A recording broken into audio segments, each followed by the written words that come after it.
ఈ వింటర్లో hair fall and dryness అనేది ఎక్కువ అవుతుందా? Hi, this is doctor Soumya, consultant dermatologist. So వింటర్లో డ్రైనెస్ వలన మన తలలో ఉన్న ఆయిల్స్ అనేవి తగ్గిపోతాయి. దాని వలన డ్రైనెస్ వచ్చి హెయిర్ ఫాల్ అవుతుంది. అదేవిధంగా చలి వల్ల తలస్నానం తక్కువ చేసినప్పుడు ప్రోడక్ట్ బిల్డప్ ఎక్కువ అయ్యి హెయిర్ ఫాల్ అనేది అవుతుంది. సో దానికోసం మనము వారానికి 2 నుంచి 3 సార్లు తలస్నానం అనేది చేయాలి. ఆ తలస్నానం కూడా సల్ఫేట్ ఫ్రీ హైడ్రేటింగ్ షాంపూస్తో తలస్నానం చేయాలి. తలస్నానం చేశాక కండిషనర్ అనేది ఈ జుట్టుకి కొంచెం యూజ్ చేయాలి, ఎందుకంటే అది డ్రైనెస్ కాకుండా చూసుకుంటుంది. అండ్ నెక్స్ట్, చాలా డ్రైనెస్ ఉంటే లీవ్-ఇన్ కండిషనర్ అనేది వాడచ్చు.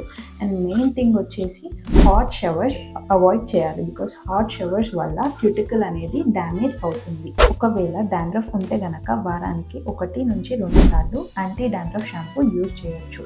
ఈ సింపుల్ హెయిర్ కేర్ టిప్స్ వాడితే హెయిర్ ఫాల్ అండ్ డాండ్రఫ్ అనేది కంట్రోల్ అవుతుంది.